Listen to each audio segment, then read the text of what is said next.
Nagkaroon ng sama ng loob pero dapat ayusin din agad ano?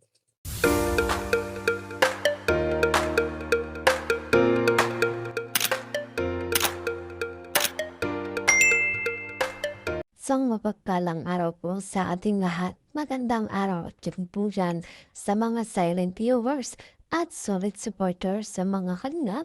Narito nga po ang aking muling update sa inyo at tungkol kung saan papaits natin gusto daw makausap itong si Beyonce.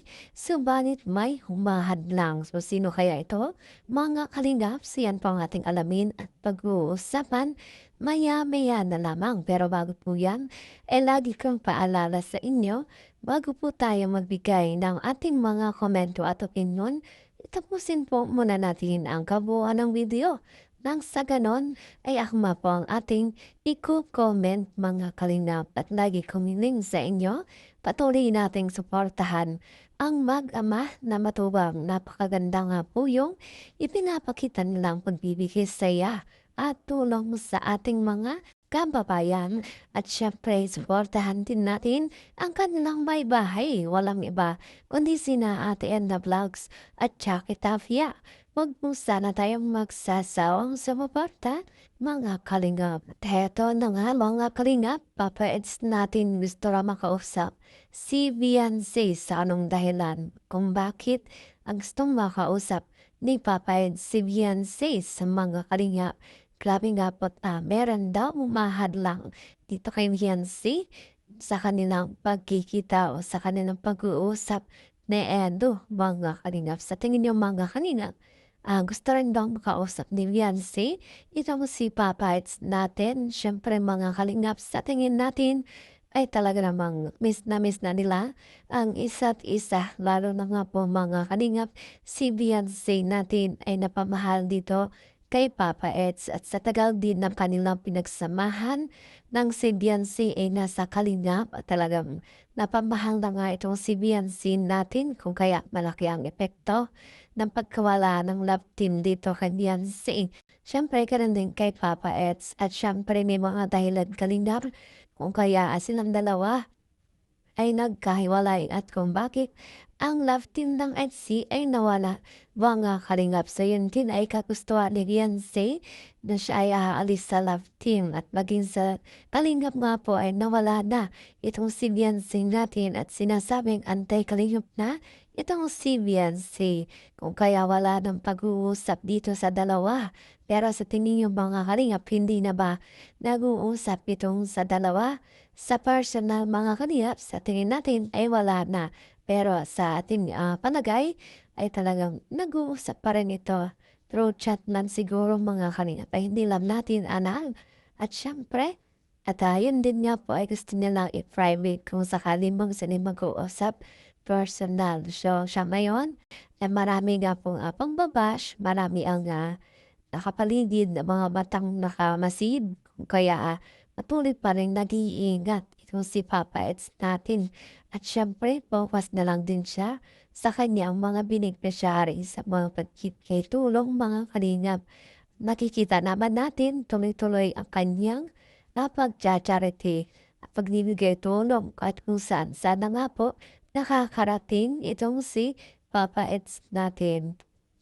Kung kaya sa ngayon mga kalingap, narito nga po sinasabing ito natin ay gustong makausap itong si Beyonce. So at sa anong dahilan nga po yan mga kalingap? Siyempre gusto rin naman ni Papa Eds na makamusta sa personal itong si Beyonce at namimiss na nga po nila ang pumunta sa bahay nila Beyonce na tulad nga po noon mga kalingap ay talaga bang masaya ang kanilang pag-uusap.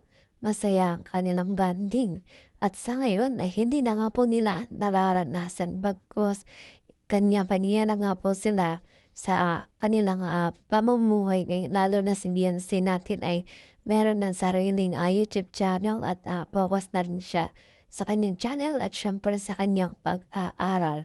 At maging sa mga bashers ay hindi niya nga po pinapansin pagkas ay natutuwa pa nga raw siya na pinabash siya mga kalingap.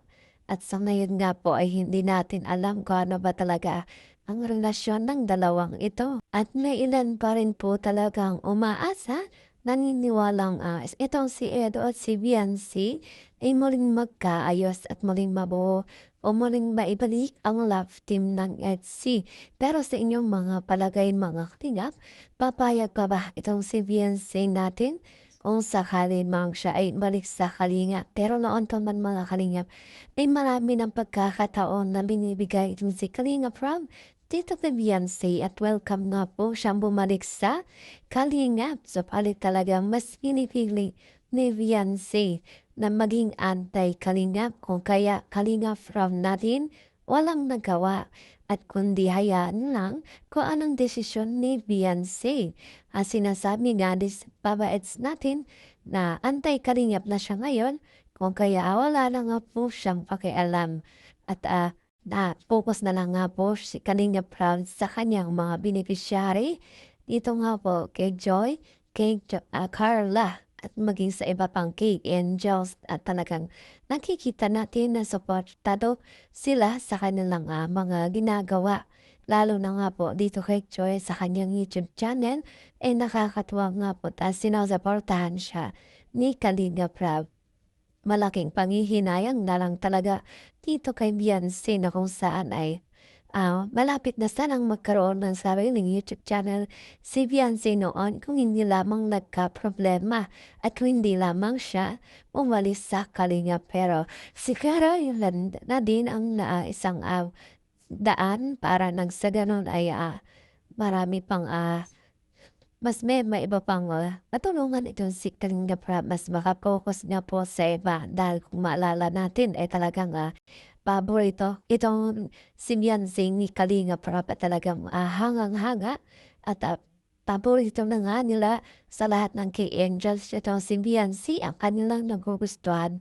So balit sa kabila ng lahat mga kalingap ay kabaliktaran pala ang kanilang inaasahan dito.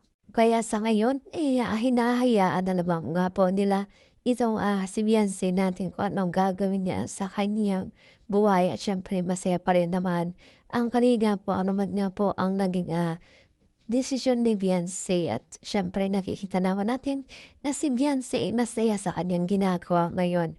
Subalit ang mga bashers nga po ay hindi tigil dito sa pangbabash kay Beyonce dahil nga po sila ay nagagalit mga kalingap sa ginawa ni Beyonce at syempre may mga supporters din naman si Beyonce na nagalit dito kay Papa Eds natin na kung saan na pinagtatanggol nila si Beyonce dahil nga raw po sa ginawa ni Edo nga kalingap.